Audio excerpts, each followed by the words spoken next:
صباح الخير يا جماعه، ازيكم؟ عاملين ايه؟ ان شاء الله تكونوا بخير يا رب. النهارده هعمل فاصوليا واحط عليها كيلو لحمه كده. بصوا يا جماعه، انا سلقتها اهو، بحطها، حطيت لها ورق لورا، بصلايه متقطعه اهي، طماطميه،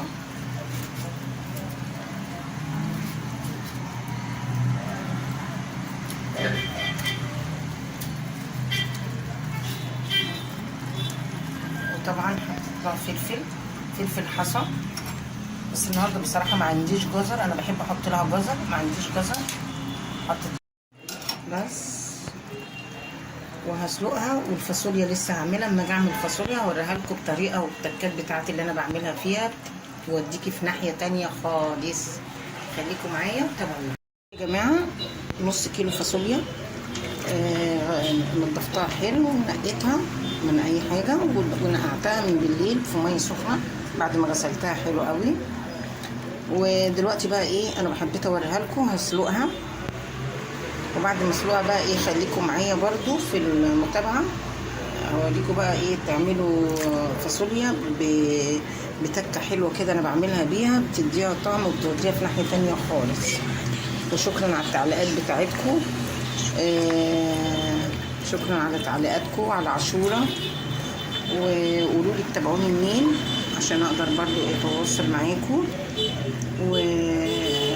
ومتنسونيش بقى في اللايك والشير وسبسكرايب عشان يوصلكم كل جديد. بس بقول لكم يا جماعه متنسونيش في اللايك خالص، اهم حاجه اللايك يا جماعه عشان يوصلكم اي حاجه انا بعملها. دلوقتي انا هسلقها وهوريكم. ما تنسوش تفعلوا بقى الجرس يا جماعه، ما تنسوش تفعلوها. يلا يا اللي قاعده بتتفرجي وما بتفعليش، ما تتفرجيش كده، اتفرجي واعملي عشان يوصلك كل حاجه انا بعملها. يلا اشوفكم تاني يا جماعه. بصوا ادي الصلصه اهي، دي عباره عن بصلايه انا ضربها في الكبه، وخدتهم شويه، خدت شويه منهم ورحت ماسكه بقيه البصلايه، حطيت عليها قرن فلفل احمر، فلفل اخضر، وتوم، وضربتهم في الكبه تاني مع طماطمايه. دي التكه اللي انا بقول لكم عليها بقى. مسكت البصلايه طبعا، حمرتها في السمنه وشويه زيت صغيرين،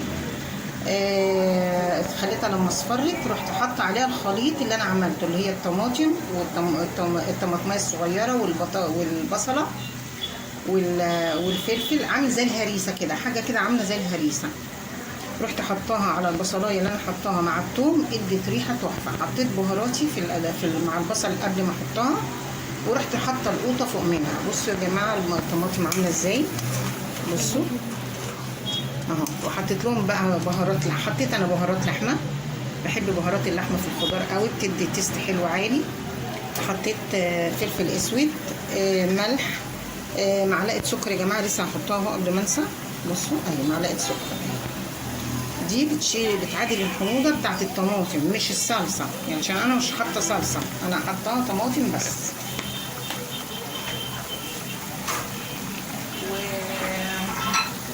وطبعا ادي الفاصوليا اهي، سلقتها نص سلقه وسلقتها كويس، ودلوقتي ايه هحطها.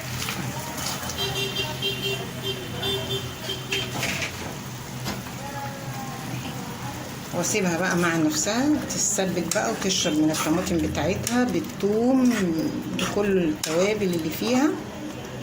طعمها يا جماعه والله العظيم ثلاثه.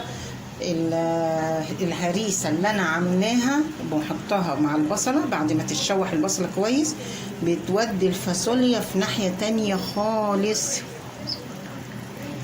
وطعمها تحفه اهي. شايفين لون الصلصه، انا ما حطيتلهاش لا صلصه ولا اي حاجه، طماطم بس، طماطم وقرن فلفل احمر، مش اكتر من كده. انا عملت الهريسه على القناه، ممكن تخشوا عليها تشوفوها. هريسه جميله قوي، تاكلوها مع الطعميه مع الفول، حلوه قوي قوي قوي. وممكن تاكلها مع جبنه بيضه، جميله بتفتح النفس. خليكم معايا برضه، ما تنسونيش يا جماعه اللي عاملين تتفرجوا، اوعوا تنسوا تدوني اللايك والشير. يلا تاني يا جماعه، ادي الفاصوليا اهي جميله. بصوا جميله ازاي، حلوه اهي، طعمها جميل جدا. عملت جنبها رز بشعريه، باذنجان مخلل،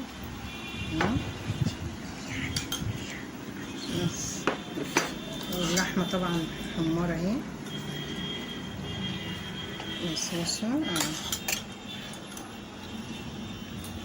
متنسوش بقى في اللايك والشير والسبسكرايب عشان يوصلكوا كل جديد. يلا باي باي.